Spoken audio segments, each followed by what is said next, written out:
The Easter promise. I will not abandon you as orphans. I will come to you. Because I live, you will live too.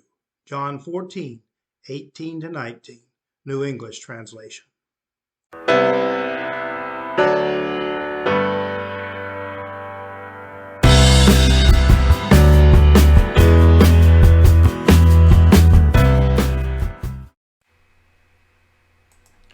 Our Lord told his disciples he was going away, but not forever. He was going to come back for them. Because he lives, they will live too. That is a promise. The proof of his commitment is his own resurrected life. Because he was raised never to die again, he promised them that they would have the same kind of life, a life that never ends. Many years have passed and Jesus has not come back yet. It's hard for me to imagine a better time for him to do so.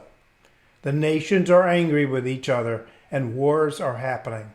Even more wars seem to await us. We're making a mess of things down here and the politicians are not helping much. They seem to be making it worse if we're honest with ourselves. But Jesus did not promise we would improve things in his absence.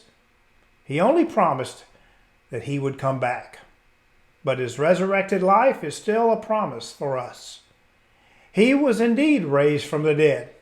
He appeared to hundreds. He asked people to touch him, to ensure they were not dreaming.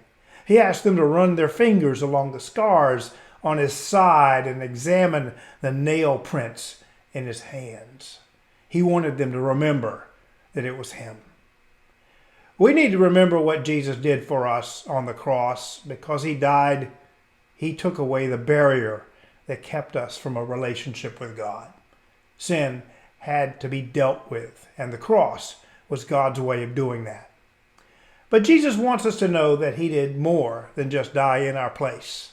He wants us to know that his present life promises we will also live that resurrected life. Because he lives, we will live too. He did not abandon us as orphans. He's coming back for us. And what did he say he would do when he came back? Take our disembodied spirits to heaven? Nope. He said he did not intend to lose any of us, but to raise us all on the last day. John 6:39. His plan is for all believers to have the same kind of life he has now. It's not a disembodied existence floating on the clouds. It's a natural, solid, honest-to-goodness resurrection life. Because he lives, we will live too. Wise Job had that hope even though he never had seen Jesus. He knew he would sleep in the grave, but he still expected the Lord to call his name, and he would wake to answer that call. Job 14:13-15. The prophet Isaiah also had that hope. He told his people that their dead would rise, the ground would bring forth its dead. He told those in the ground to wake up and shout with joy. Isaiah 26:19. The Lord also told the prophet Daniel to maintain hope. He told Daniel that those who sleep in the dust will awake. But he told them he would have to wait for that to happen. In the meantime, he, Daniel, would rest in the grave, but at the end of the days, he would rise and receive his inheritance. Daniel 12:2-13.